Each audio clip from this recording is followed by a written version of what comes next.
Welcome to Spokes 2021. And today we are organizing this international online debate for the historic vehicle community. And we've got a very interesting show lined up for you. And we have speakers from all over the world who've come here, taken time out to speak to you about which is the best car in the world made before the war. I'd like to introduce you to our host for the evening, Mr. Suleiman Jamal, the president of the Karnataka Vintage and Classic Car Club. And he's known for his humor and he's known for his charming personality. And we thought he'd be the best host for this event here today. So I'd like to hand over to our host, Mr. Suleiman Jamal. Thank you, sir.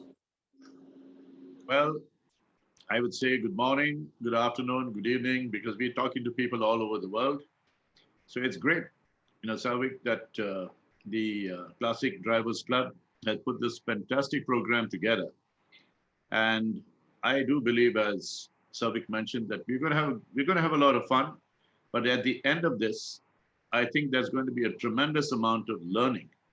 And as much as we'd like to give all of you guys a graduation certificate, that's not going to happen.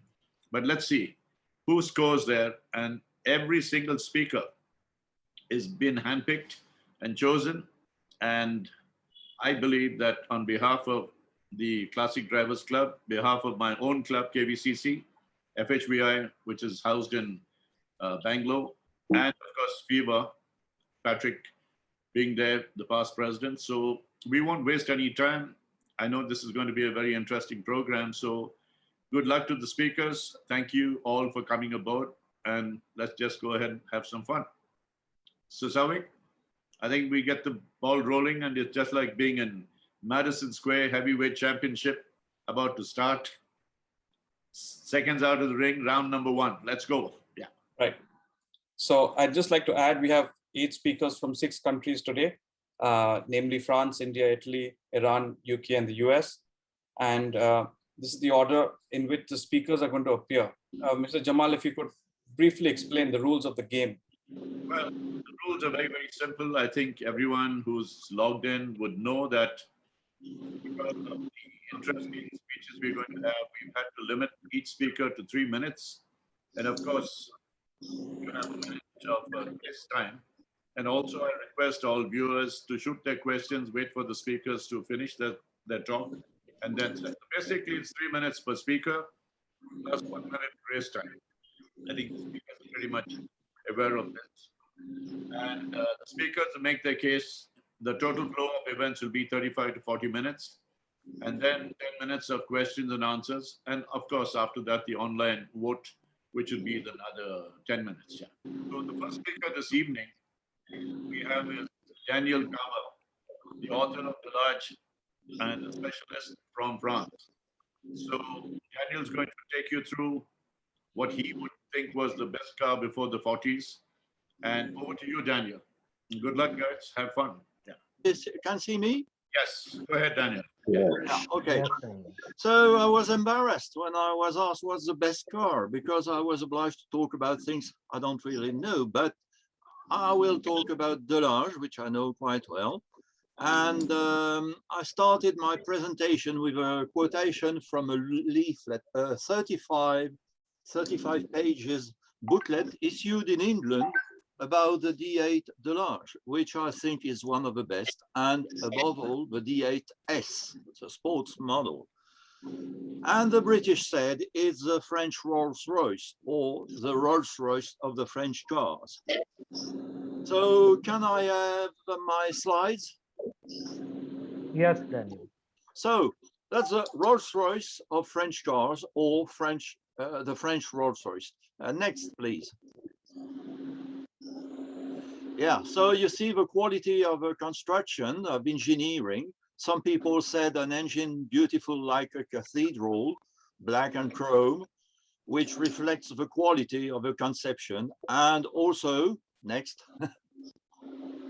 the other side shows that the many things in this perfection of this car are in the proportions of a chassis.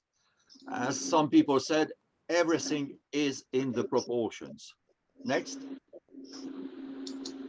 So the British tested it and they called it 100 mph Delage because it was an actual 100 miles per hour car, usable car. You could use it on the road and at insane speeds. Next. And this is the only Delage having won international and world records. 1,000 kilometers at above 176 kilometers per hour. A car which was for sale at Delage with a unique technique, rockers arrangement from the aircraft engineering, you see, semi-desmodromic, we called it. Next. So you see, this is the world records and the international records. So you can see 6 hours, 1,000 kilometers, and so on. Next. So this is probably the car which won the first series of records in 1931. It was a roadster, still surviving today, designed by Le Tourneret Marchand and produced by the factory. Next. Another car produced by the factory, designed by Le Tourneret Marchand, with a very famous presenter, Betty Spell. This is taken in Lausanne, Concours d'Elegance, 1932. 2 cars have been built to survive. Next.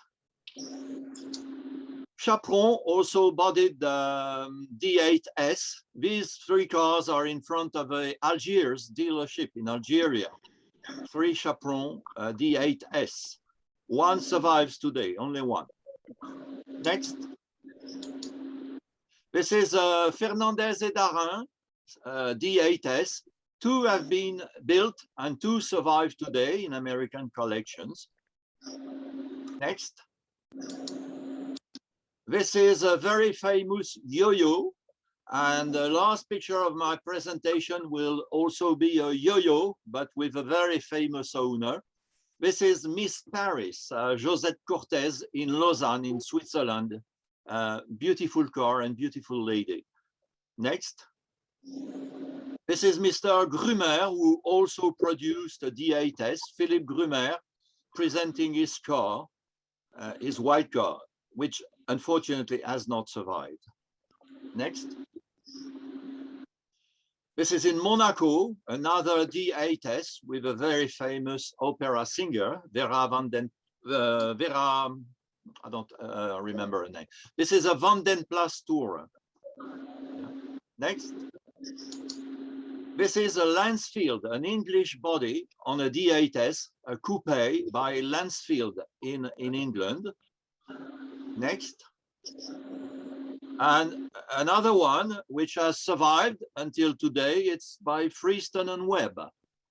Very, very sleek lines, beautiful design, yes. Next. Survivors again, Figoni. Figoni has been building many D8S, most of them sold in the Commonwealth, England, India, Australia. And this one is in Arturo Keller's collection. Next. This one is from Figoni too, and from Arturo Keller collection too. Fantastic cars. Next. By De Villard, another D8S, the only D8S having won Pebble Beach. Next. Pebble Beach Best of Show winner several years ago, D8S by De Villard.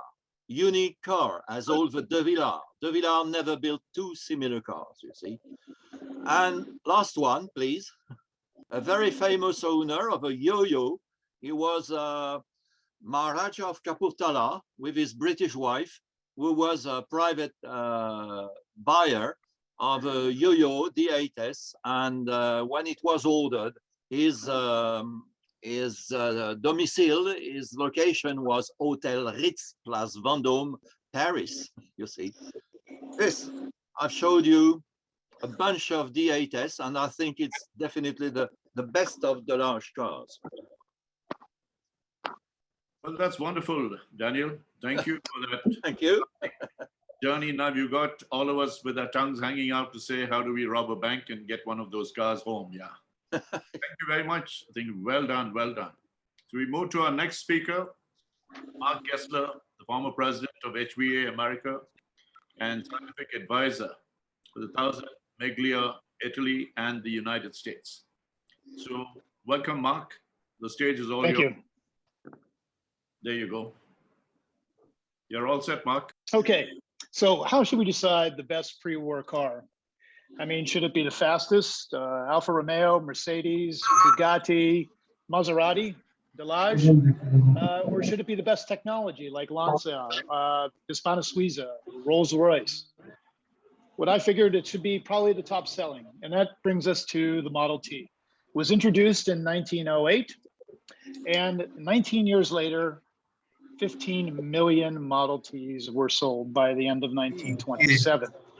And that wasn't eclipsed until the Beetle, some decades later. The Model T was started out to be pretty inexpensive. I mean, it was $850 in 1908, which was a low price, but not exceptionally low. That was still a little high for most folks. But Henry Ford was absolutely focused on bringing down the price of the Model T. And by the mid-20s, you could buy a runabout for about $260. And at $5 a day wage, which Henry Ford introduced, that was about 2.5 months' salary in the 20s. And today, that would probably be the equivalent of about $6,000. And so you can think about what is it that you could buy today for $6,000? Not much. It was, of course, very lightweight. And that was important because at that time, you needed a train of horses to pull out a heavy car if it got stuck. And that happened a lot. It was incredibly flexible. It had vanadium steel chassis that it's an alloy that allowed the chassis to flex. And instead of fighting the terrain, it twisted with it. It was super durable. It could take some serious amount of abuse, and the average farmer could fix it. It was also very easy to drive, although that seems a bit odd to say these days because it had these 3 pedals that aren't familiar to us today. So on the left side, that's the clutch pedal. And if you push that all the way down, that's first gear. Halfway out is neutral, and all the way out with your foot off is fully second gear, fully engaged. The pedal in the middle is the reverse, and the one over to the right is your brake. And on the throttle is actually on the steering column. So in a sense, you had sort of modern cruise control. And in driving the car, you can have your feet off in second gear and simply drive it with the throttle on the steering wheel. But really, the best sort of test for this is a road test. And this brings us to 1915, when Edsel Ford, Henry's only son, actually did a trip from Detroit to San Francisco. He was going out there to the World's Fair, where Ford was one of the participants. There were 3 cars. There were a 1915 Stutz, 1915 Model T, and a 1915 V8 Cadillac. They encountered a lot of troubles along the way. And yes, the Ford did break down, but in the backcountry, they could fix it. They traveled over the Rocky Mountains and eventually arrived in San Francisco. So what better way to do something than to understand it yourself by repeating that road test, which my colleagues and I did 100 years later in 2015, with again, a 1915 Model T Ford. Here you can see us leaving the Ford Motor Company and heading out on exactly the same roads, which remarkably still existed today. We encountered the same sort of conditions in many of the places, with mud on the roads and a few creek crossings and some wide open space with nothing around but us and the Model T. We proved that you could actually sleep in the back of a Model T, believe it or not. I mean, most people think it's going to shake your teeth out and it's going to be a challenge. And the only challenge that we had was a tire that broke loose. When I literally drove the wheels off, it got a little bit excited in the Kansas, in some Kansas fields when we were going around some corners. And we too made it to San Francisco about 35 days later at the Palace of Fine Arts to celebrate the 100th centennial of the World's Fair. The Ford Model T was a technical marvel.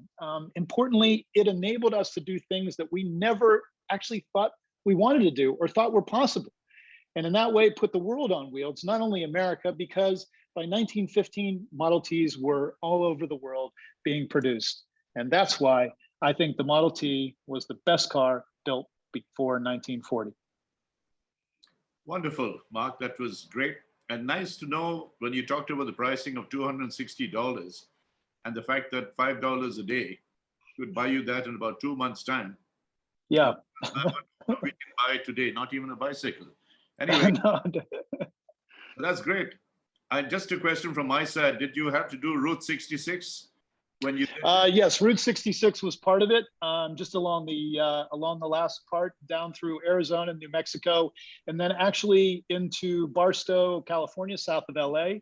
There we hit the Mojave Desert. We tried to go across part of that, and we got stuck. The skinny tires, we got stuck in the Mojave Desert and had to push our way out. Anyway, wonderful, Mark. Thank you. I mentioned Route 66 because if any of you listen to that song, I think it takes you through the entire trip that you were just talking about. Good job. Yeah, it was actually the southern route. The northern route was not available in 1915. Correct, yeah. Thank you, Mark. Lovely job. We now have Mr. Raja Mookerjee, who has been very instrumental in the move of the vintage and classic car in India. And Raja has been a stalwart there. He's been the chief judge for the Statesman Vintage Car Rally and a patron of the Classic Drivers Club in India. So welcome, Raja. We're waiting to listen to you. It's all yours. Go ahead. Yeah.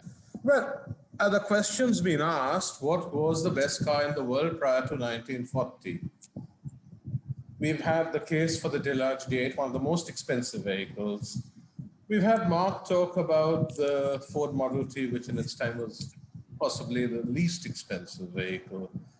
I'd like to speak about a vehicle not really regarded as an iconic car, not as one of the world's prime movers, not as a car that everybody would like to own.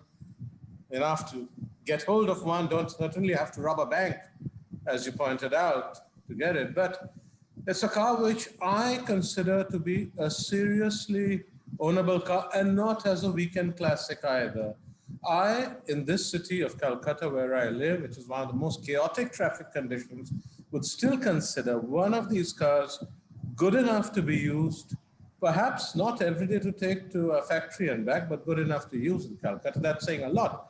And what do I base my arguments on? I say the 3 V's: versatile, value, and venerable. Versatile, of course, it's been. I mean, this car was had the contours and style of what was now called an executive car, and those days were near limousine standards. In fact, you could have taken it to a bodybuilder and made a limo out of it. You had a four-door cabriolet, you had a two-door, you had a four-door, you had the Dolphin model.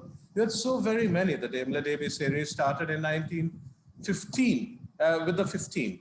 Not really a 15 horsepower, it was actually about 16 and a half, but called 15 for the purposes of road tax. Now, it went on from there till the DB17, the pre-war DB18, the post-war DB18, which metamorphosized into the Daimler Consort, and it took 15 years. It had a production run nearly in various incarnations of 15 years, which means it must have been a very successful, very sought after model, something that's very desirable, and value it is.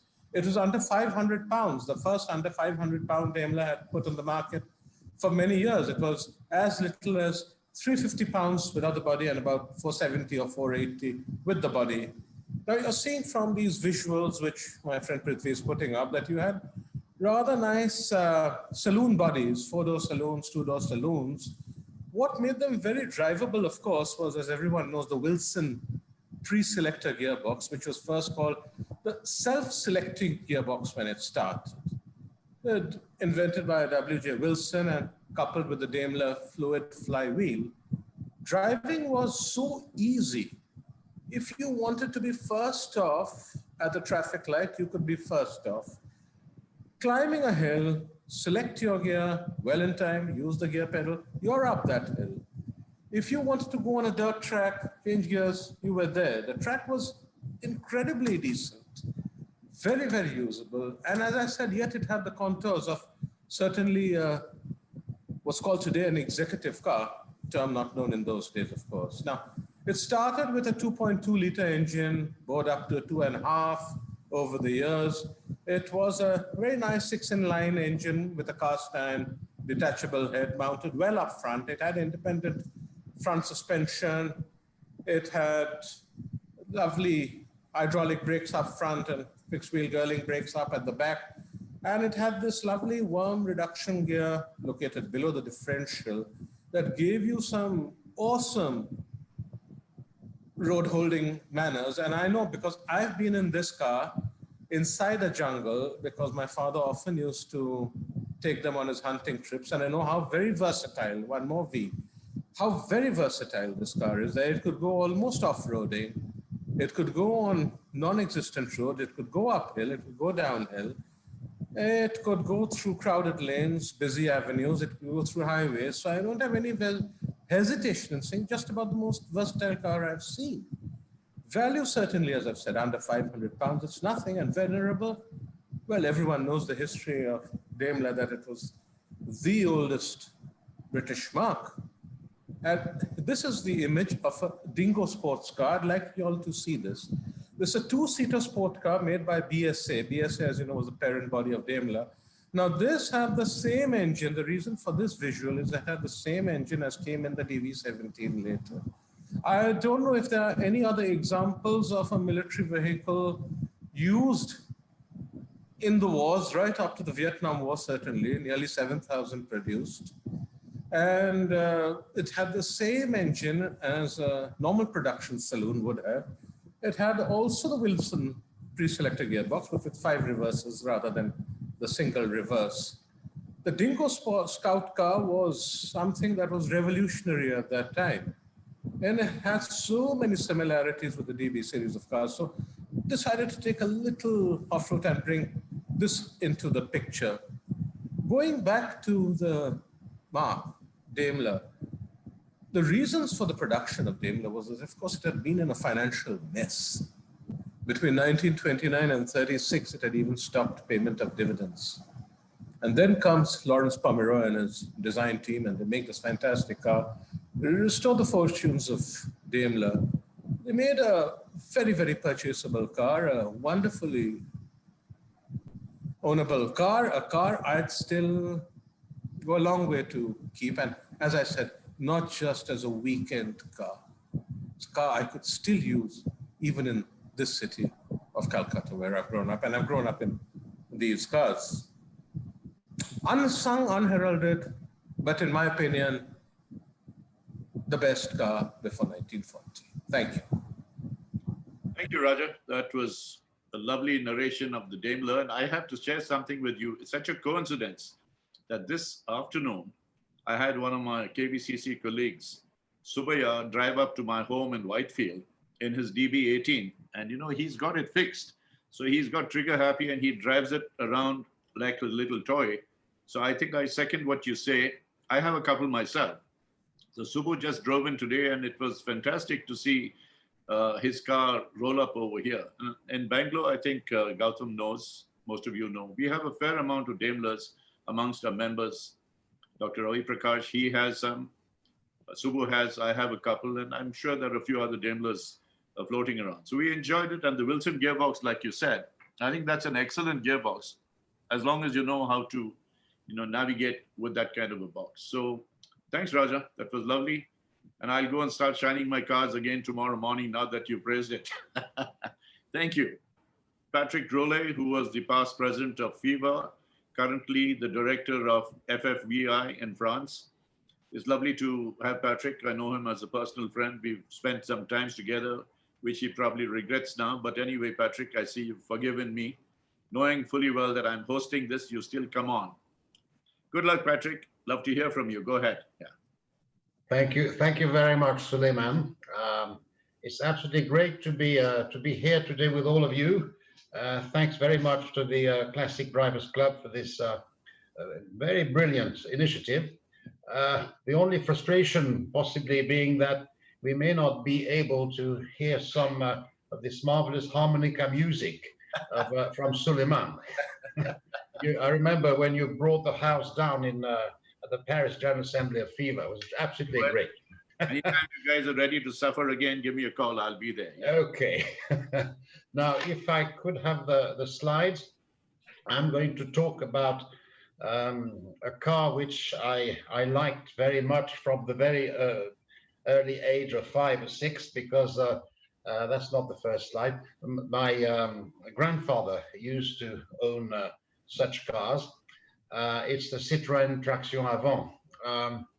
I don't think there is any other translation, and the real names are 7 or 11 or 15 or whatever, but we'll call it the Traction Avant. Citroën, we'll talk a little bit about the man behind the car, but he was born in, he was from a Dutch stock.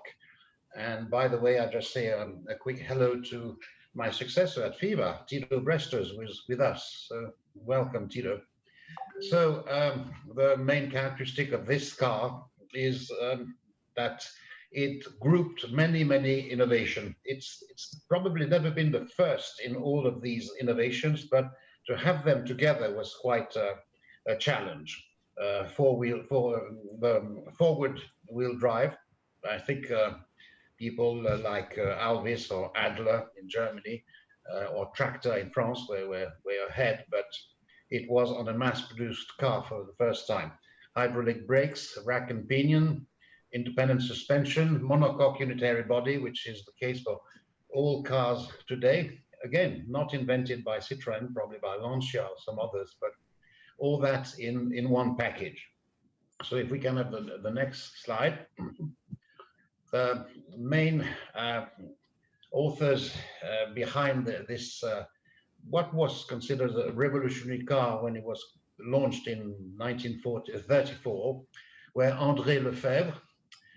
He started his life with Avion Voisin, made some incredible cars, including the Laboratoire or the C3, which probably is in America today, and some other sports and racing cars. But André Lefebvre had a very long career, and you can see the prototype of the Deux Chevaux, built just before the war, hidden during the war, and the Deux Chevaux was launched in 36. The DS, which is difficult not to, I mean, impossible to present in a few words. And of course, the Traction Avant. Along with him, we had Flaminio Bertoni, who was an Italian, but living in Paris. And he stayed 30 years with Citroën. Well, the Traction Avant, of course, but also the DS or the Ami 6, which was a quite funny little car of the early 60s. So these two guys put together made this Traction Avant.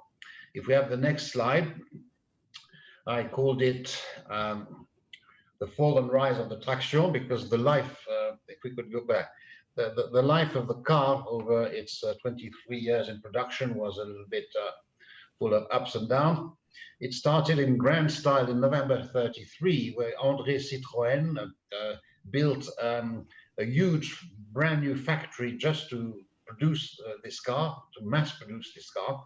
And he had a 6,000 guest banquet, the French style, you know, you start at 12 and end up at midnight.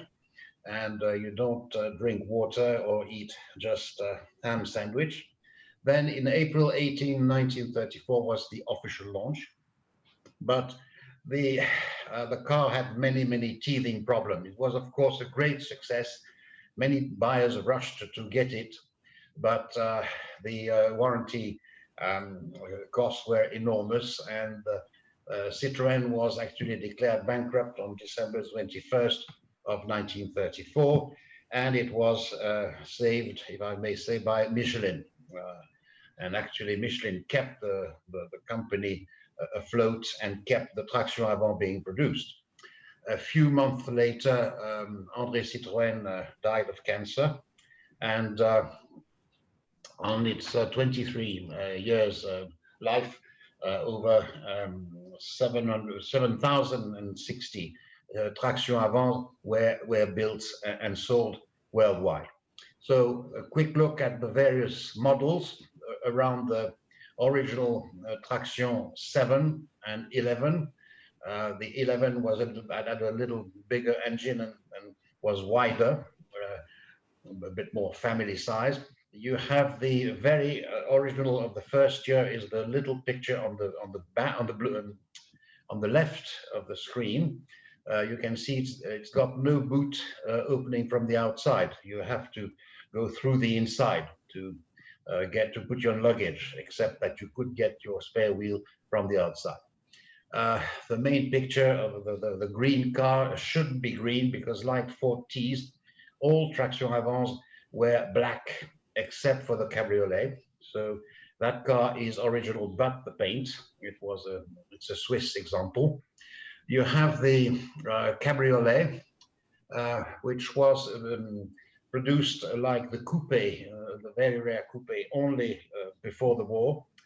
A word about the cabriolet: if they built 100, we have about 1,000 left. I mean, there are so many copies that you have to be very careful when you get to buy one of these quite expensive things today.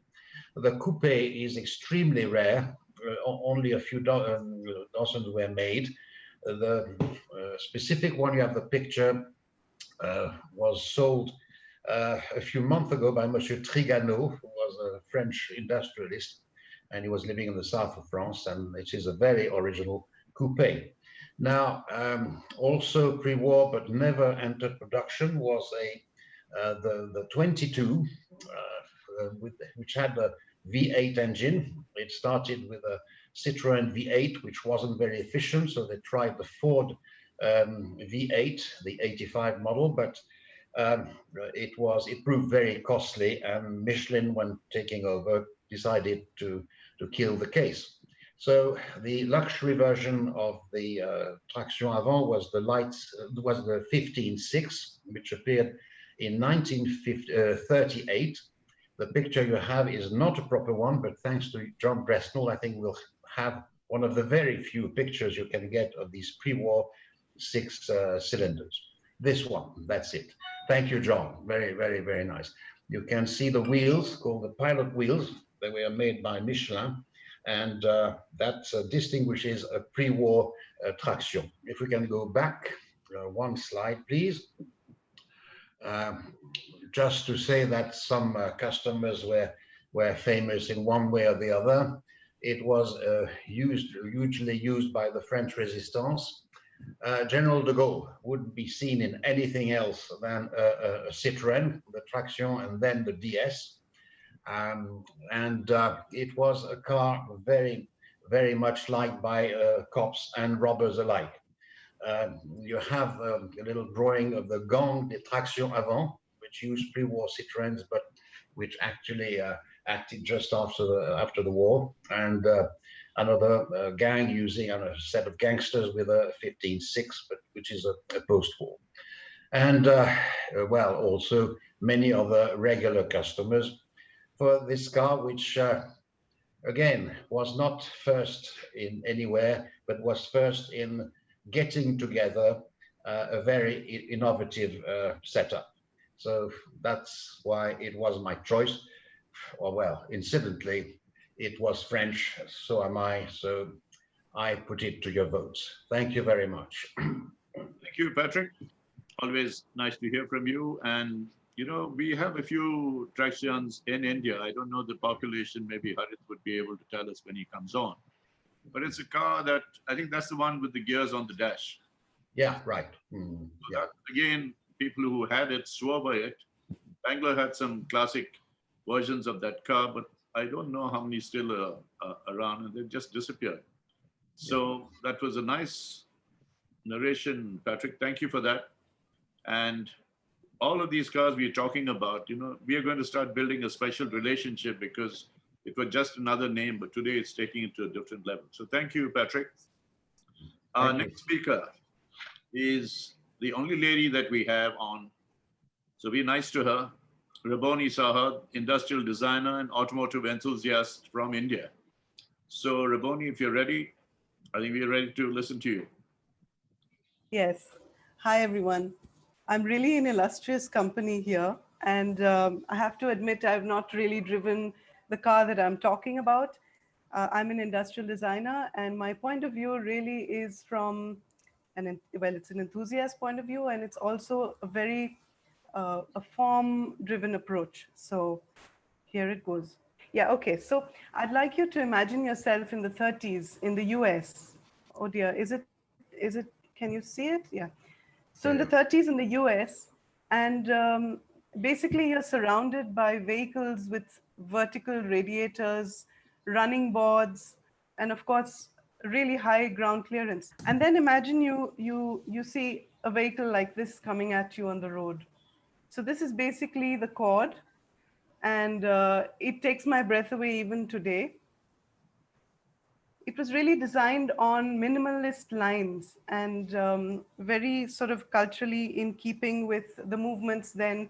Apparently Gordon Burig was influenced by Le Corbusier and the kind of architecture, etc., happening at that time. So this actually was really interesting. Apparently he had wanted to put side-mounted radiators, and of course, the company didn't really let him do that, but they let him keep the styling. And that was really the reason for this sort of wraparound Venetian grille. But I think it looks really cool. And he also managed to do a couple of things, which is, typically you had, when you wanted to get to the engine, you had to open either side of the bonnet. So in his case, he managed to get the hinges at the back. Then talking about low slung. So this also was kind of influenced by the traction avant, which had a kind of a unitary body, the precursor to the monocoque today, and a kind of a bolt-on engine in the front. It had a front-wheel drive and an independent suspension, which was one of the firsts in the US. And a combination of these two things allowed this vehicle to actually sit very low above the ground. So this is really like a precursor to what you see today. Sports cars are supposed to be low slung and therefore sleek. So yeah, this is the kind of detailing you have, no running boards. And Gordon Burig really tried to make it seamless. So today, when you look at companies like Apple, I mean, why do you like them? Because they're really focused on a certain kind of a form factor, along with, of course, usability.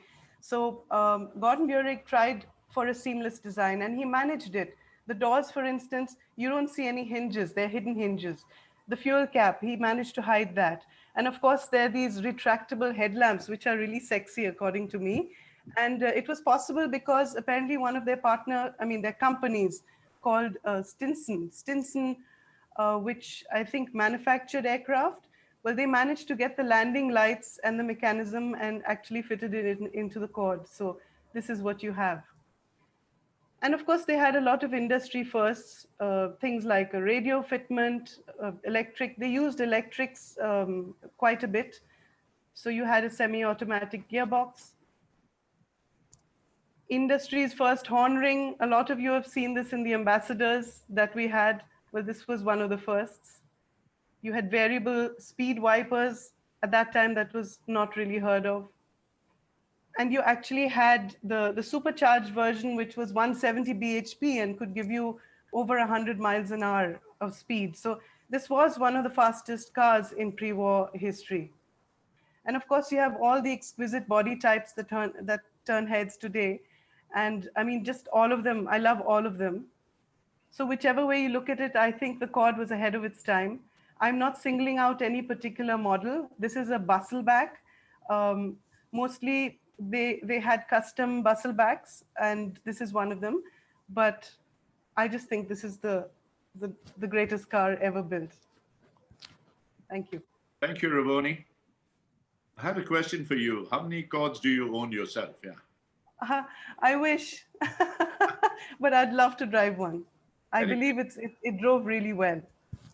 It's very interesting that you talked about aircraft engineers getting involved with the landing gear lights. I mean, you never think of it at that time and the period, and also the horn ring. We take it for granted.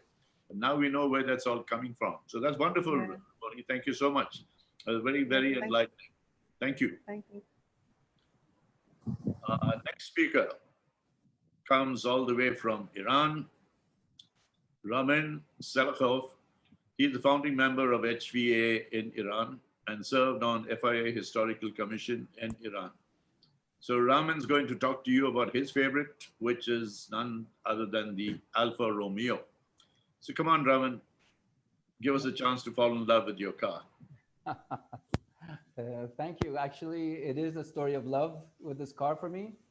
And I'll be very frank and open with the audience that before 2010, I really didn't have a general interest in the pre-war cars until I organized the Iran leg of the Peking to Paris rally in 2010 with the late Phil Young. And it was there that I had I would say, maybe life-changing experience. Unlike my other colleagues, I'm not going to present a PowerPoint. I'm going to present a small film because I want the audience to understand exactly what that life-changing experience was.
Okay, so I hope you enjoyed this small clip, and I think you can see where my love of this car, the Alpha 6C 2500, came from, because as one of the lead cars and one of the escort cars of the rally, I was following this car, and basically this car would come out of nowhere and I could say would just inhale me.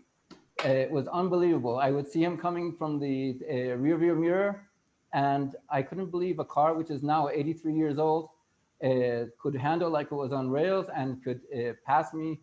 And the most brilliant part was always a smile on the driver's face. And this is what prompted me to, when I went back to Tehran, when I finished, we dropped off our guests at the Turkish border. First thing I did was to read up everything I could about the 60, especially about the 2500. And I was very lucky to have a discussion with the owner of this specific vehicle, who was none other than Alistair Caldwell, who was leading the McLaren team in the 1970s with drivers like James Hunt and Nielsen Piquet. And he told me that this car, he uses it even as a daily driver. And this particular car is a Alfa Romeo 6S SS Torpedino, which was originally a reconstruction of the original, which was commissioned by none other than Enzo Ferrari. And when he gave me the details, I really couldn't be independent rear suspension, swing axles, trailing arms, pull rod suspension, like an 80s Grand Prix car. I even understood that Ferdinand Porsche was involved in the design of the suspension. And I can say without a doubt that the car was a forerunner to modern motoring. I was smitten, I was in love, and it made me appreciate a whole new outlook on the pre-war cars. But you know, it's one thing to talk about price, it's another thing to talk about design. Look, all of us are here, I think almost 8 o'clock at night in India, afternoon in Europe, because we love cars. And this is the car that brings out the passion that is on all of us. This is the car which makes us sit and enjoy this discussion, because we're looking for passion. We're looking for enthusiasm. And this specific car is said to be the Alfa, or Alfa Romeo was known as the Ferrari of the pre-war years. And I'm not surprised at all that Alfa, this car, has the influence, not only it has the influence of Enzo, Ferrari, and Porsche, but I can say without a doubt, this very same car, no doubt, influenced them when they started with Porsche and with Ferrari. Because if you look at the technical prowess, you look at the engine, you look at the design, and you look at the versatility. The 6C2500 chassis was not only used in sporting versions, but it was even used as a military vehicle with the locking differential for use in East Africa. This very car traveled 14,000 kilometers from Peking, China to Paris, France, through the Mongolian desert, and it made it the whole way. And it still was strong enough that it would basically kick my butt throughout the 3 days that we were with them in Iran. And for this reason, I would like to say that I believe that this car is the 6C2500 is the best car, because it's the car that brings the best and out of automotive passion in all of us. It's a car that was structured to fit numerous tastes. There was the Turismo at 87 horsepower, the Sport at 95 horsepower, the Super Sport at 105 horsepower, and the SS Corsa at 125 horsepower. And I believe it was the first Alfa Romeo capable of hitting 160 kilometers an hour. So I think, you know, to sum up, I'd like to say that, you know, this is the car that, you know, is when I'm sure, I can say without a doubt, it's my personal belief, that when Ferrari started Ferrari, this was the car that influenced them. And today, Ferrari is what it is today because of this car. I can also say, based on the work that Ferdinand Porsche did on this car, and the fact that a 6C was put at his disposal when he was doing engineering work on this car, I'm sure it influenced him later on, as even the swing axles, which he designed for the 6C, were used on the Beetle. So look, other cars, we can talk about technology, engineering, cost, price, economics. But I want to say that this is a car that goes to the heart. This is the car which has all of us sitting in this discussion tonight. And I believe that any car which can elicit such passion in its owners, in the enthusiasts, is the car that is the best pre-war car before World War II. I rest my case. Well, good job, Ramin. You convinced us. Tell me something. You still own that car? Excuse me? You still have an Alfa Romeo with you in your garage? I have an Alfa Romeo. I do. It's it's a 1976 Giulietta Supernova, also known as the Italian police vehicle. So, and it's really, it's the car I prefer to drive out of all my cars. Fantastic. You know, Savik, as Ramin was speaking, the next time we have one of these shows, I know we're talking about the best car before 1940. I think we should have another session where we have the sexiest car during that period, you know. And I think it's a very, I mean, of the cars that I saw this evening, this is a really classy looking car. One personal question, did you get married before the car, or did the car make sure that the alliance came through with your wife? Well, actually, I was married much before I saw this car, but I can say without a fact that since we're talking, that I was a changed man after I came home from this rally, after spending time with this car, but I was faithful to my wife.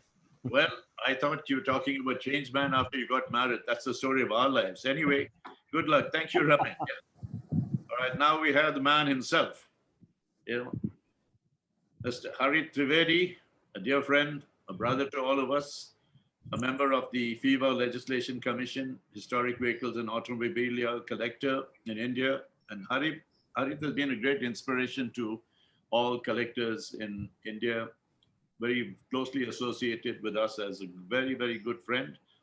And if you want to win any argument on this subject, give Harit a beer and make sure he's on your side. You win the argument hands down. Welcome, Harit. And it's all yours, yeah. Now, my topic is for the Ford A, which I'm rooting for. I had a choice before, in my mind, my choice, whether to do Ford A or look at the Packard. Yes, so I was coming to the Ford A, and just the last few speakers took away the idea what I had behind the Ford A. And that was affordability, not only at the time when it was affordable, but even today, when you are a collector and you want to have a nice vintage car. Now, vintage means, we say vintage in India is 1940 and before that, up to 1940. So the Ford A is an ideal vehicle. There were plenty available so that their prices did not go. It looked typical, antique, whatever, old timer, whatever word you want to use, but typical, with the bonnet over the radiator, over the engine, nice separate mudguards over the wheels, a typical vintage car. And people very often in India, particularly, I can talk more about India. This is another version of the Ford A used as a bus. This was in Bombay, looking at the registration. But coming back to the Ford A, the Ford A company gave the service and spares right into the 40s and maybe a little bit into the 50s, but up to the 40s, well into the 40s, they were reconditioning engines, which is why there are so many survivors. I think the largest population of old antique vehicles before 1940 is Ford Model A, ahead of the Austin 7 also. And tradition, we have a movie in 1958 called Chalti Ka Naam Gaadi, which was shot in Bombay. Lot of period references are available in this movie, and the whole movie revolves around these three characters driving around in a Ford Model A. I mean, that car is a star in itself, and that has popularized it. So we see often when we come on the roads, people come running, oh, that's a vintage. They look at a vintage car. And the one which is affordable is the Ford A. But before, this is today's scenario, it is a hobby. But before utility, it was used as taxis. It was used see, this is a bus. The luggage is between the bonnet and the mudguard. Where else? On top, I don't know why the roof is empty. Maybe it was not stable enough. But these are the period pictures.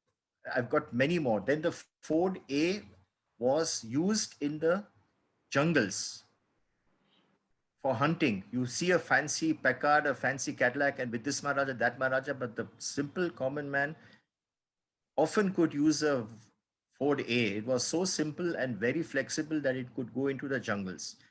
This photograph here is a Ford A, which I own today. That time it was owned by a friend of mine.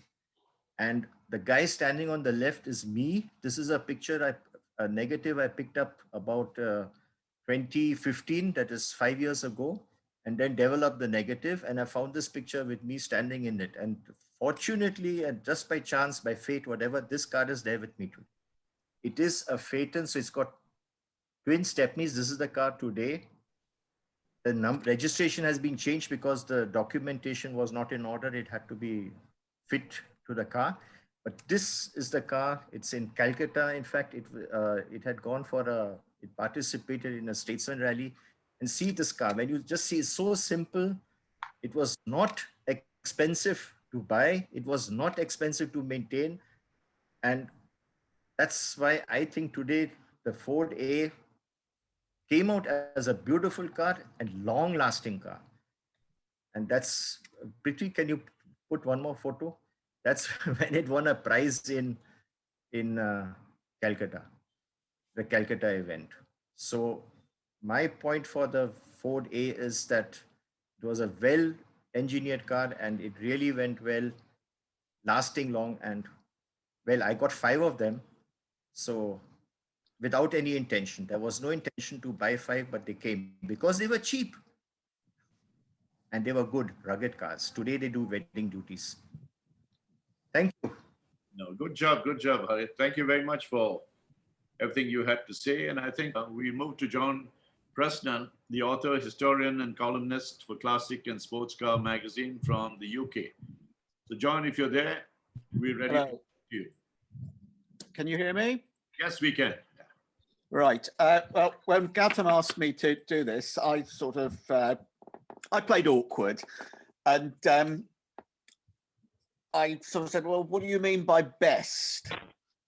It's a very slippery notion. I said, "Okay." My turn came in.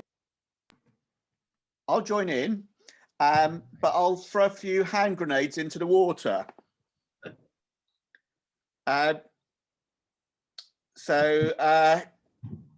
Best. What are the criteria for best? For me, that implies some degree of excellence in design and execution, perhaps in aesthetics, which has been touched on or treated in considerable depth, in fact, when we were talking about the chord. I'm just going to put up an image. I've got a very Stone Age computer here. Can you see that? If I do share screen, can you see that? Can you see what I've put up on screen? Not yet, sir. Right. Host has disabled participant screen sharing, it says here.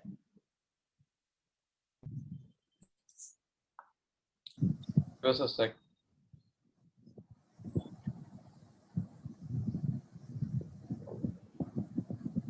You should be able to turn it on now.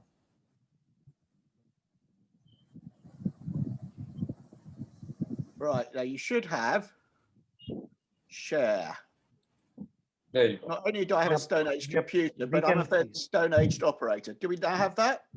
Yes, yes, we We see do. it. Good. So, talking about excellence in aesthetics, we could happily nominate, say, a Bugatti. This is a guy who even made his own nuts and bolts. Every aspect of a Bugatti was a thing of beauty, but were the cars actually any good? At the risk of being strung up by members of the Bugatti Owners Club, I think it's a legitimate question. And by the 1930s, Bugattis were frankly technically pretty obsolete. I mean, they hadn't even got hydraulic brakes, which you know, a Morris had got from the 1930s, the beginning of the 1930s.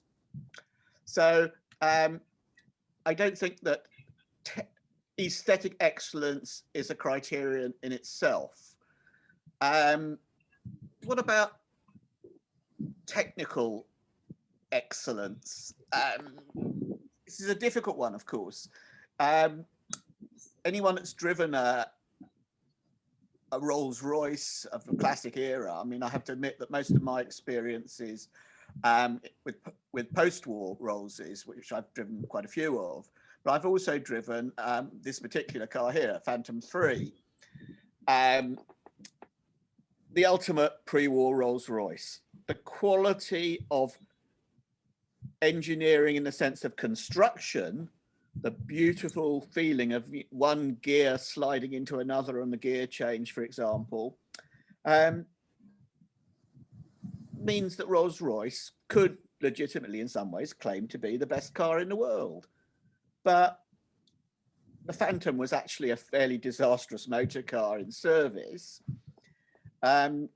Rolls-Royce's own engineering in terms of what it achieved for the amount of money that was demanded for a Rolls-Royce. Rolls-Royce themselves were losing money hand over fist at the end of the 30s, and were very conscious of the fact that a lot of cheap American cars did the job just as well for a fraction of the price.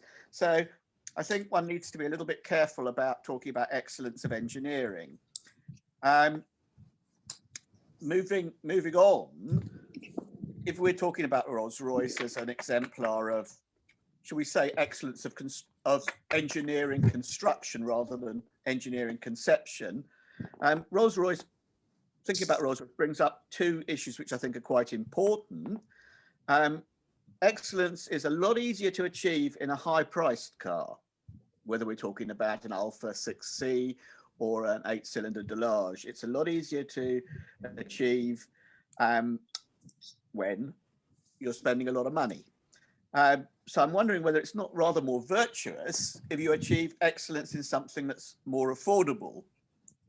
So should one have a sort of democratic bias in one's consideration of what means best? Offering excellence to the rich few loses points, offering excellence to the less moneyed many gains points. So so there I'd sort of tip my hat towards Patrick and the Traction Avant, for example. What about fitness of purpose? This is something that I think Mark would agree with me on. Fitness of purpose. He's said you can get in a Model T Ford and you can drive across America, and the average farmer could fix it. Now, I'm going to be mischievous here. I love that picture. In terms of fitness for purpose, the Volkswagen Beetle deserves surely a good few votes because it was a very, very, very clever design. It was designed to cope at the same time with bad rural roads and for reliable, high-speed motoring by the terms of the day on the new Autobahn. Remember, we are talking about a car that was conceived in the second half of the 1930s. It was designed to be cheap to make, which is why it's got its engine at the back. No drive shafts, no prop shafts, all your mechanical bits in one place.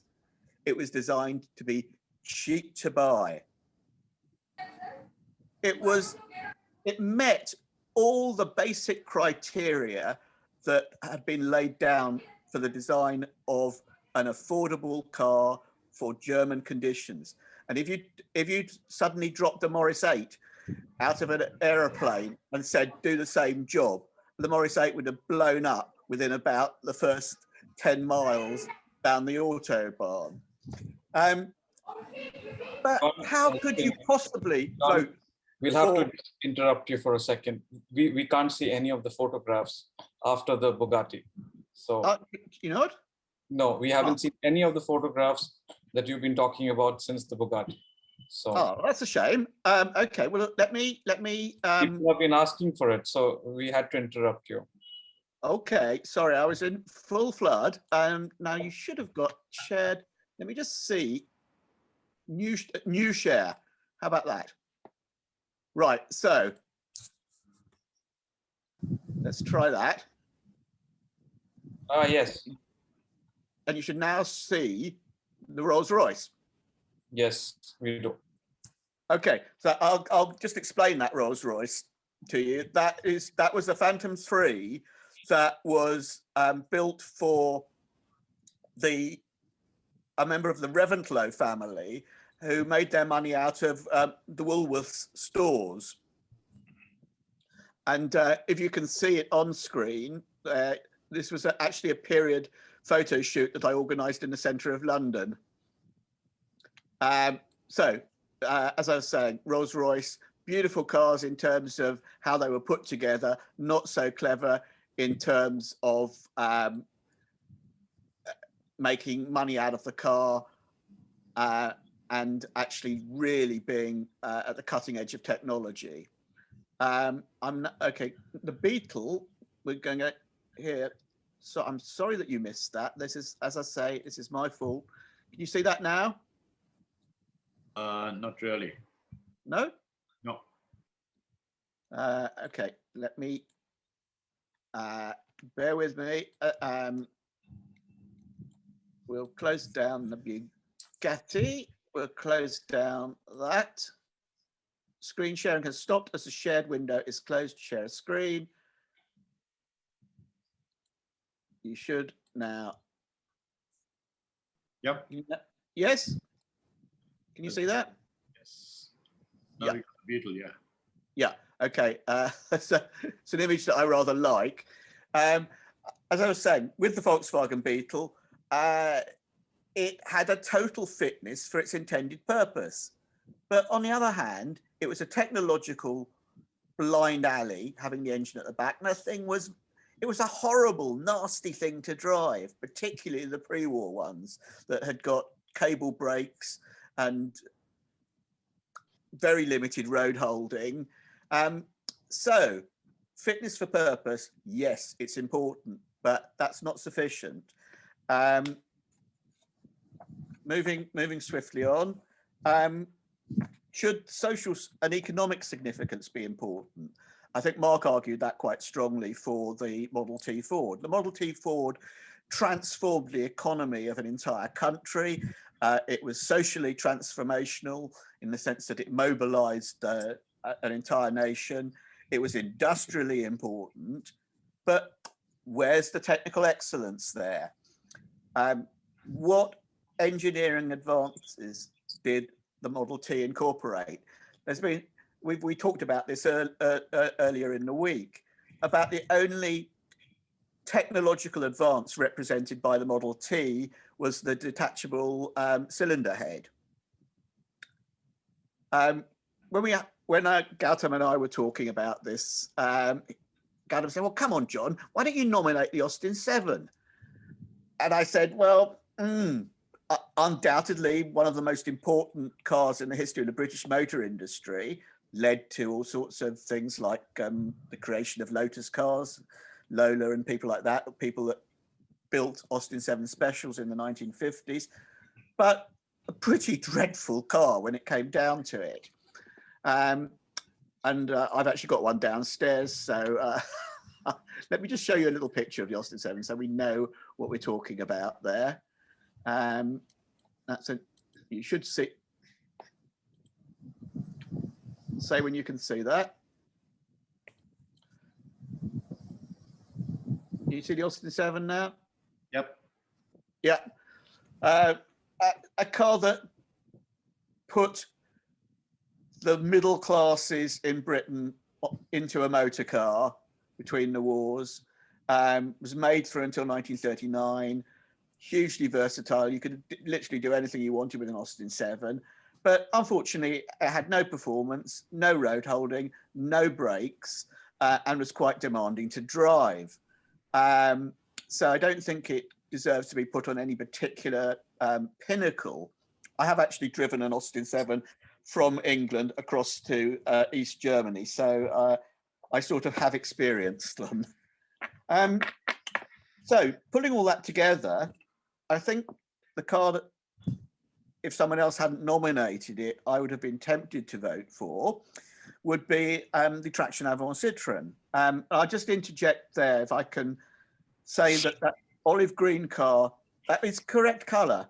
They were actually sold in all sorts of different colours before the war, including the early cars actually had a triple tone colour scheme. So the notion that all Traction Avant were black is not really, everyone thinks of that because after the war, most of them were painted black. But before the war, Traction Avant came in all sorts of bright, exciting colours, including some of the first metallic paints. Anyway, we digress. To tie up, the thing about the Traction Avant is that it brought technical excellence to the mass-produced motor car. It was industrially important. It incorporated all the features of a modern motor car in the 1930s. And it was good enough still to be a reference in the post-war years, to which I would also add that in a lot of people's opinions, including mine, it's aesthetically excellent. It's harmonious, graceful, sexy, but yet it's an affordable four-door saloon. But you could say, well, okay, John, that's all very well, but how clever was the engineering when you scratched beneath the surface? And you could say, well, the engine was fairly ordinary. The gearbox was known to break and only had 3 speeds. And maybe something like an Adler or an Audi was actually probably a better attempt at making an affordable front-wheel drive motor car. I will resist the temptation to go down that road because I seem to remember the Adler having a side valve engine. I seem to remember the Audi has been built on a separate chassis. Neither of them sold for very long. Neither of them were very important industrially, and neither of them were made in great numbers. But what I'm saying here is, let's be careful about the word best. Let's try and make sure that it includes technical importance, aesthetic importance, and social importance. Thank you very much. Thank you, John. And I think, like you said, the word best in this context could be confusing, but the whole idea is to find out, and there's a lot of learning. Best in which class, or which community, for the people. I mean, we've heard it across the board about affordability. And I think everyone who owned the car and got mileage out of it over the year, they would consider that the best car that they owned. So this is great that we've had a great cross section. Thank you, John. That was very, very enlightening. This pretty much brings us to the end of all the speakers. We have a Q&A open now, if anyone wants to jump in over there. Message for, you know, the young generation of today with regard to what is the importance of preserving and promoting, protecting historic vehicles. Well, you want me to Yes. answer this question, Preeti? Okay. I don't know how many of you are aware that in Bangalore, when KVCC and FHVI, we had a program. And I think, Patrick, it started in France when we came for the FIVA meeting over there, that the youth was brought into it. And then we formed a group of youth who are going to take this forward, because there's always a misconception about this field. Ownership has to be of people, owners of a particular age, of particular financial status. I don't think that's right. Today, you notice one thing, if you drive one of the classic cars, even today, you know who really looks at it is the little kids. They want to come there, hang around the cars, take pictures with the cars. I had the experience this morning, and a little guy very sweetly asked me if he could take a picture with Subbu's car. And I said, of course you can. And then I let him take a few pictures with some of the other cars. So why did this happen? I think it's very, very important, because don't forget, not all owners have got any kind of, what shall I say, a handing over to the next generation. And it doesn't have to be to the family. It has to be these youngsters. So I think it's very, very important for the fact that you got this call, these 9-year-old, 10-year-olds. We should, Salehkhou, get a forum where we entertain them, entertain their questions, educate them. Last but not least, don't forget, we spoke so casually and candidly about the engineering that went into these cars in the period you're talking about, the 20s and 30s. Even today, those cars are holding up, which means the level of engineering was marvelous, you see. And this is something the kids need to know. We do this in history and geography. What do we talk about history? We talk about world wars and everything else. These cars need to be brought onto the same platform. These kids definitely need to be informed and educated. So I'm glad that we got this call coming in. It's very, very important.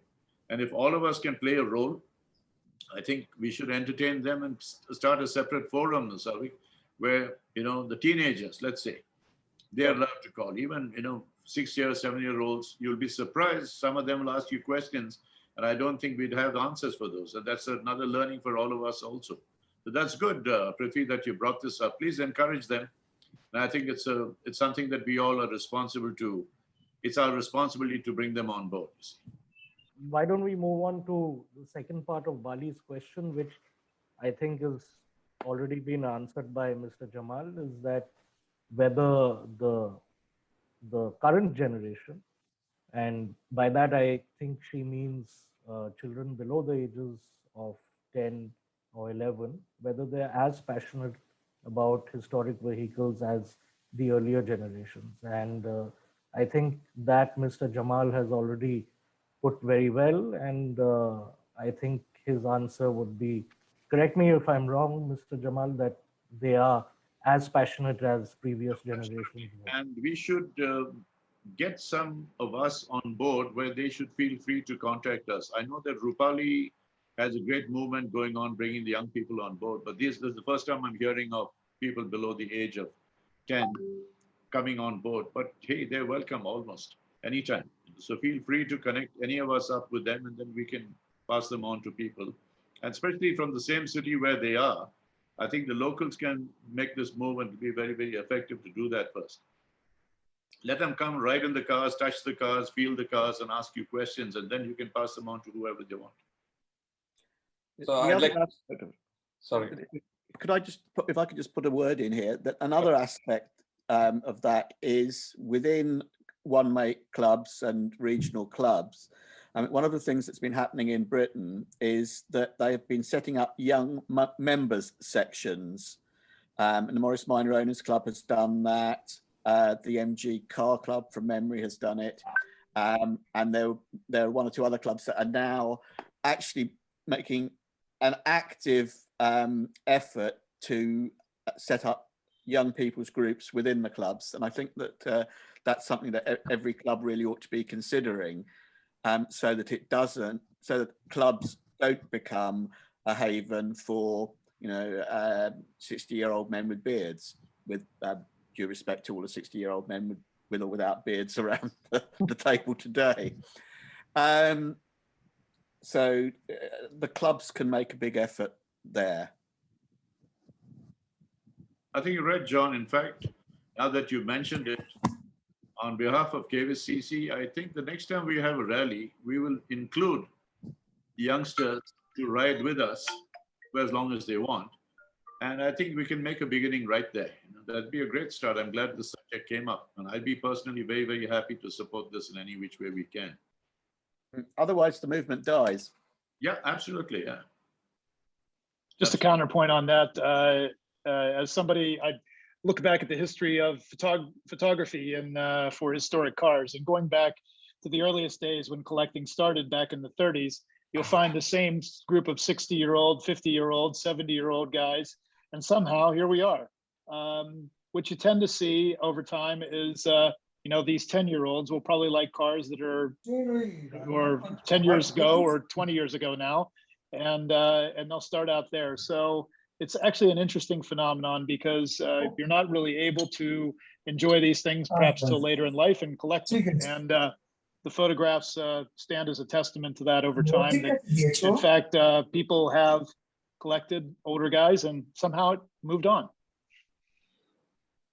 Absolutely, Mark. In fact, these days, the youngsters, their interest levels are very high and they're very, very knowledgeable. We never should underestimate them as to how they can comprehend everything that we talk about. And I've noticed some of these youngsters, their questions are mind-boggling. They ask you some serious questions. They even talk to you about abbreviations that we use with cars. MG, for instance, for the longest time in this country, though we have members, nobody realized it was Morris Garage. MG, they thought, was a separate car. The Morris was a separate family. So like this, little things, we learn as we coach them. But it's a very valid point. The other point that has come up is they always thought that, in a way, it's a controversial point, where this classic cars is a game and the hobby of the rich. Well, today it lends itself to be like that, because, we talked about the affordability of cars, maintaining those cars, servicing them. So this is another thing that we should erase from the minds of people. There are a lot of people who bought the cars for scrap, worked on it, and made it a jewel today. But the age, the cost, all of these things are, baffling, and it is a deterrent to a number of people coming in. I think we should absolutely, we should erase that phobia that they have about these things. So before coming to the next section, I mean the next question rather, since a lot of us were talking about the next generation and how we can involve the next generation, I'd just like to say on behalf of Shouvik and Rupert, Classic Drivers of Calcutta, rather now Classic Drivers Club, has a few programs whereby we involve, youngsters below the ages of 11 and 10, including a Sunday classes, online classes, virtual classes, which is a 6-month program for every batch. And it's all about historic vehicles. We teach them about historic vehicles.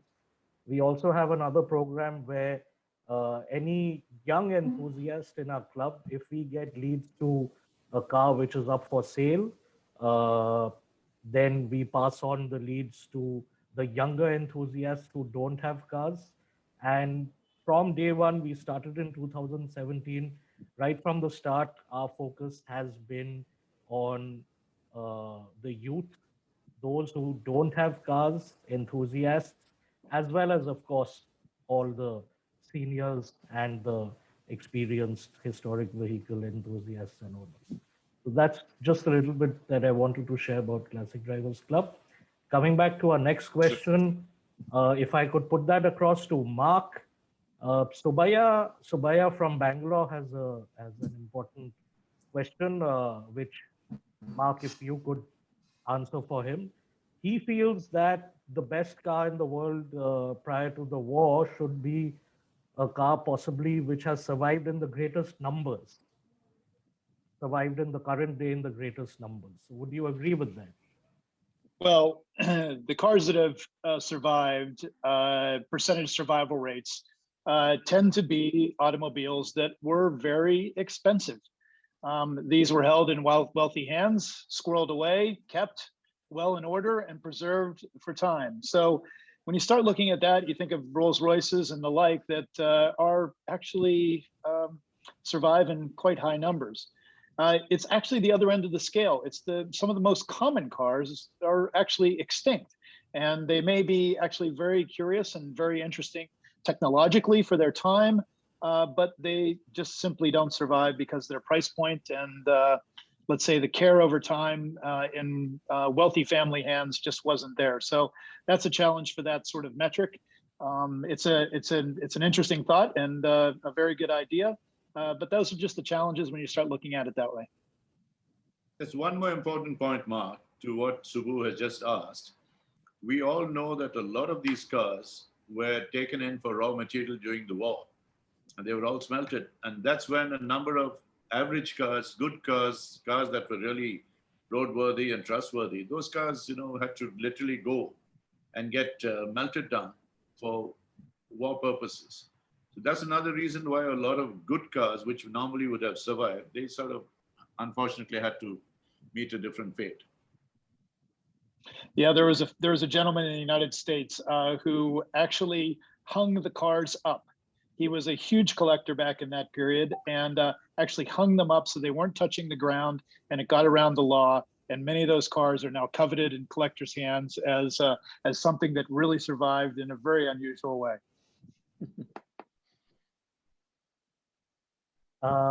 Right, coming to another question. What about the pre-war Fiats? Daniel, would you like to take that up? Someone's asked, Amol, I think from Bombay has asked that why not pre-war Fiats? No one's talked about that. It's just a general question. Yeah, it's difficult to me to talk about Fiat, but it's a much revered brand in France for people who know the technology of racing cars. Because a friend of mine, Sébastien Forest, Fustel de Coulanges, wrote some years ago a book about Fiat in Grand Prix and showed with all his cleverness that the actual racing technique of Delage, which led them to the World Championship in 27, was inspired by the Fiat. And Fiat always had among the best engineers in Europe for what is racing. The Fiat technique is fantastic. What happened, every time there was a good engineer at Fiat, he was kidnapped with other people by other engineers, by other car constructors in Italy or in Europe, you see. But Fiat, definitely, and even post-war, Fiat is to be highly revered. That's all what I can say, because it's so technical, you see, but definitely they were among the best before the war. Right, thank you so much. Oh. If I may add, Prithvi, about Fiat, is that the first Ferrari came from two Fiat engines. Basically, the four-cylinder, the 1100, the Millicento engines joined together to be the first V8, and the Autocostruzione, which was the very first Ferrari, which was still, Ferrari still couldn't use the name, came from Fiats. So that's quite, and those engines were from the pre-war Fiats. So in that sense, again, in terms of technology, Fiat were already there. Yeah. Yeah, I can add that my friend Sébastien proved that there were two schools in French high class engine racing engines. The Ernest Henry Peugeot Ballot twin overhead camshafts school and the Fiat school. And eventually Delage became world champion, being inspired by the Fiat school. You understand what I mean? I wonder whether the questioner was also getting at the Fiat Topolino, which was a very clever design for a small minimalist car. I mean, where it was handicapped was that it was just a two-seater, really. But in terms of its packaging, its aesthetics, and that there are quite a lot of clevernesses in its design. I think it certainly was an important car in pre-war engineering and design terms. Right, right. Could we request Mr. Tito Bresters, the president of FIVA, to perhaps share his views on what his favorite pre-war car may be? Thank you very much. That's a very challenging question, but let me first tell you and share with you that I'm very pleased to be with you and to be part of this exciting conversation. Of course, I have noticed there's a start of this meeting started, but there's no time for finishing this meeting. And indeed, I think we can talk about the subject for ages. Talking about FIVA, of course, our role is not directly to elect the best vehicle of any time, but we want to be inclusive. But of course, everybody has his own subjective feelings about this, and also, of course, his own background, his own history. So when it's about this question, actually, I noticed that not that many German cars have been mentioned. Of course, the Beetle has been mentioned, indeed, which is my favorite car, by the way. But that doesn't matter as such, of course, for the task that FIVA is carrying out. But I was thinking about a pre-war car, which actually was also the first car of my grandfather, and I have a nice model here, and maybe I can show it. So, sorry. Does anybody recognize this one? It's a Hanomag. Yes, the Hanomag Commisbrood, indeed. So it's also, I think, a very typical car, because it's indeed one of the first people's cars that were introduced. It was maybe not that successful as other cars of that time, which were made for the people as the first car for anybody. But indeed, I think it's typical of that time, and it's very simple in terms of production and in terms of techniques. So that's basically just one example. And I think indeed it is something also that has been raised, the relation with the youth.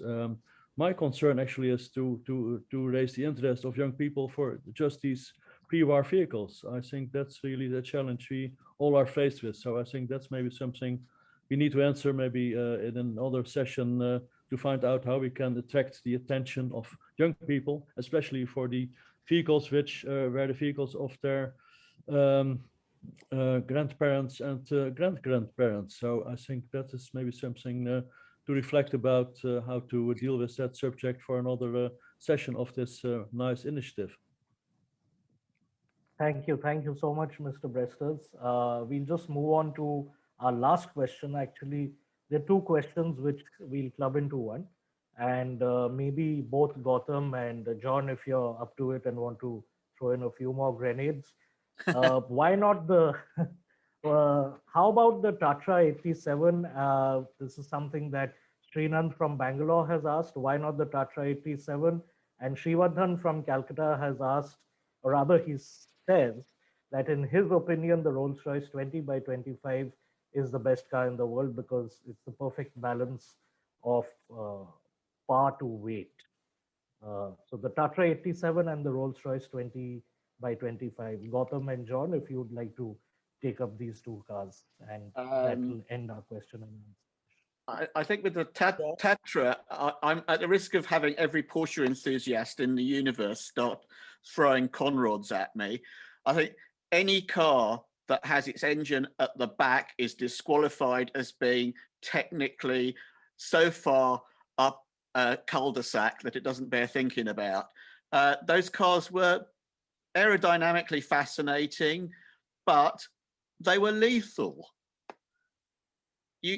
I don't think any car that is actually dangerous to drive can have any notion of greatness thrust on it.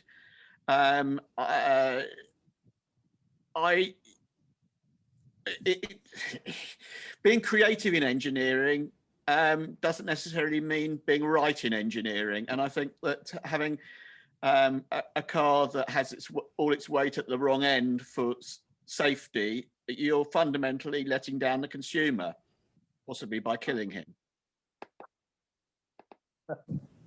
Well, John, having said that, I might as well also add that one of the most fascinating cars from the pre-war period, from before 1940, the T87, no doubt, was radical and went on to influence all the rear engine cars that followed since.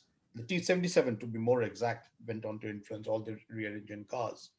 But the Rumpler Tropfenwagen, which is from early 1920s, which had the engine actually not behind the axle, but ahead of the rear axle, which was actually a mid-engine car and was the first one of its kind, of that kind. And in fact, after that, mid-engine didn't get discovered or rediscovered for decades, was probably absolutely technologically brilliant and fascinating and highly aerodynamic. Of course, very few were sold because it was expensive and it was so strange.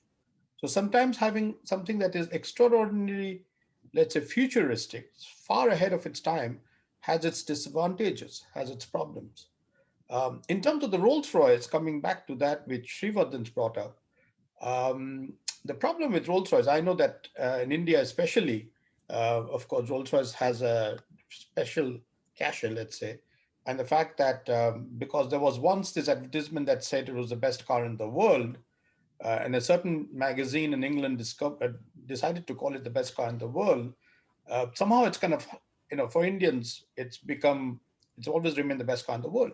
It's probably far from the truth in the sense that in terms of technology, in terms of just about each and every aspect, they were not necessarily, there was always some other cars and other vehicles available over time, not just at the time of the 2025s, the late 20s, early 30s, and even in the different periods, which were probably more advanced, which were probably better equipped, which were probably better built.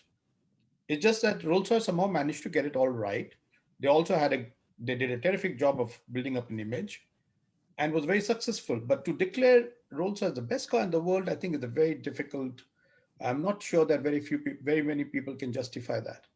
Not even Rolls-Royce fans, let's say, can really justify that. Yeah, I think you've put your finger on it there, Gautam, because I think what a lot of us forget is that behind all the marketing hype that Rolls-Royce was churning out at the time, their own engineers were taking to bits cars like Railton's and saying, good heavens, this car is actually doing everything that our 25 or 25 horsepower car is doing for a fraction of the price. Rolls-Royce was desperately worried at the end of the 1930s that not only were they not making money on their cars, but the cars actually weren't very good. And they started a whole new program to make cars that could hold their head high in terms of engineering and would also make them some money. And they were building up towards a new rationalized range for the 1940 model year because they were genuinely concerned about the quality and the profitability of their own cars. So that's a view from inside the company that was telling you that it was making the best cars in the world. Right. Thank you, Gautam and John, both for those fascinating views. We have a vote left, so Yeah. we just want to launch a vote very quickly. Okay, let's do that. Yeah. Yeah. So So we have two questions, and we have about 53 people here online and about 417 people on Facebook watching this. And only the people online here through their laptops and computers can vote. People on the mobile phones won't be able to vote. So we're launching the poll now. You should see it up on your screen right now. So do you see it? Yep, we can see that. Okay, there are two questions. One is the best speaker of the day, and which do you think is the best car made before 1940 from all the people who voted, who've spoken about the various cars. And if there are any other names, we'd like you to mention that in the chat for future discussions. Okay, we are 30 seconds in and we've already got votes coming in. Fascinating graphics. This beats Miss Universe contest.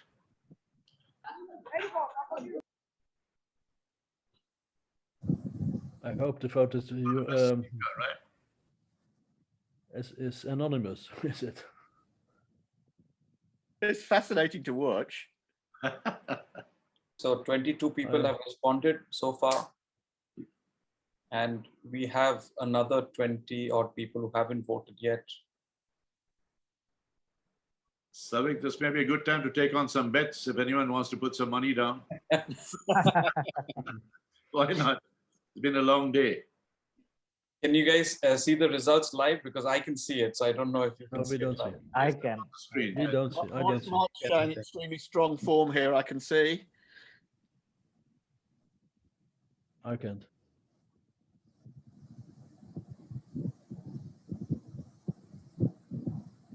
I think we'll wait for about 3 minutes because only 58% of the people online have voted. So participants, please request you to check your tab called polling. You can poll, you access our poll and vote for your best speaker of the day and the car which you think is the best car made before 1940. We've got about 64% voting. I can see Ramin biting his nails already.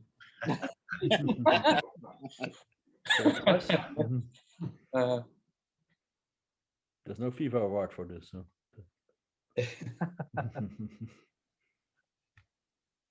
It beats the French presidential elections. Yeah, exactly. So we extended by a minute or so, and you just have to go to the polling option in the bar below, and then you can access the vote from there. We've got 82% of the people who voted. That's great. And Shovik, you said we have around 400 viewers on Facebook? Yes. Better than any of the elections in any country. No, absolutely. And I think we better tell them, Salvik, the prize to the best speaker. You guys get to come and spend a weekend with me. All expenses taken care of. A pickup and a drop to the airport in the Daimler of your choice. What do you say? Calcutta, but the Daimler's not getting voting and getting any votes. That's only issue. Well, yes, that's a good one. But just the Daimler's not getting the vote. That's okay. Maybe you quickly change your offer to another car instead, you know, to the Ford Model T. Pick a car. I heard the Topolino, but you know, the Topolino will be just me and one passenger. Yes. Make it more exclusive. But we're still sitting at 82%. But I think a time's up. Or what's it like? Yeah, let's give it another 30 seconds. We'll end it at 5 minutes. Okay, great.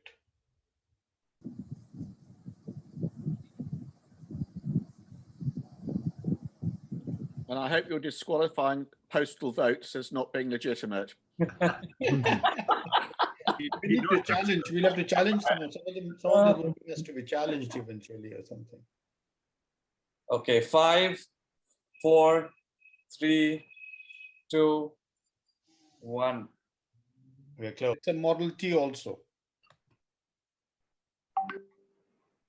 Mr. Jamal, over to you. Mark, you got the champagne bottle over there? Pop it open. I think that's a fantastic result that we got. That doesn't mean to say that everybody didn't win. Mark just was very kind to the audience, and he said a lot of nice things about the families that went in the Ford Model T. So anyway, congratulations, Mark. You got a 24% rating. Thank you. And well done. Time for an aperitif over here. Yeah, okay. But now that means you are the defending champion, so you better watch out for that belt and keep it safe. So congratulations. I think this was a good session that we had, and I'm glad that 82% of the viewers came on board and voted. That was very important to all of us, that, you know, the viewership was large, and the fact that the phones could also get on and vote. So that's great. So we've got the speaker voted with Mark Gessler heading the race, and now I think we'll go to the car. Is that correct? Yes. Yeah. So now if we can start, this poll is closed, and we can now start polling for the best car. It's already done, Mr. Jamal. You just scroll down.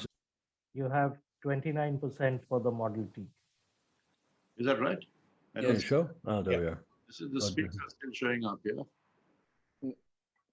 29%. You have to slide it down. You have to see the right side, you slide it down, and then you see results of the... 2 Fords. Oh, there we go. The Ford A is second. That's too many Ford enthusiasts. So, vote Model T. Well, the popular vote has always wins. Yes, the popular vote wins, obviously. Wonderful.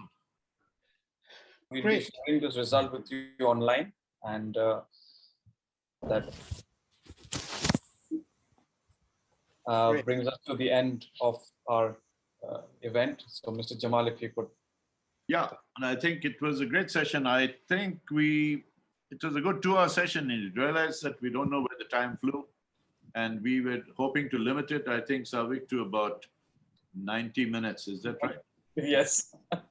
We did well, which means that we love each other. We've enjoyed each other's company, and the wives, you've got to be kind to them. They allowed us to go through this. So thank you all very, very much, all the viewers all over the world. This is just the beginning of a number of interesting programs that are going to come up your way. And this is going to be very, very inclusive. Today we had the kids coming and knocking on our doors. We'll have a lot of people jump into this. And for the viewers to know that the speakers today are very, very eminent people who've given us their time. And thank you to each and every speaker. Thanks to all the other people who've supported this, and congratulations to the organizing team, Savik. A big thank you to you and your team, Prithvi and Gautam and all of you guys. I know behind the scenes, you guys did a super job, and that Savik today, I think your wife was very kind to you, and I heard that pretty much 24 hours. This is a fact. We all talk about this hobby, and I'll just say one thing here. Unless you have the support of the household, not so much the kids, but the wife, you know, I think if you have a wife and cars in the garage, you got a happy marriage. So guys, enjoy the rest of the day. Thank you very much for coming on board, and we'll meet sooner than you think. So thank you all very much. Have a great day and stay safe. Thank you and bye-bye. Shawik, would you like to say some Thank you so much. words? Shawik? Yes. Thank you, Mr. Jamal, for taking up this responsibility. And we've always enjoyed your humor, your wit, and your personality. And we thought you'd be the best person to take this show forward. And I thank, on behalf of CBC, I thank everyone of the speakers. Sure, sir. That's it. Fully supported. Thank you. Thank you, everybody. Thank you. Bye-bye. Have a class. Thank you, Mr. Jamal. Good night, everybody. Let's all stay in touch. Good night. Thank you. Good night.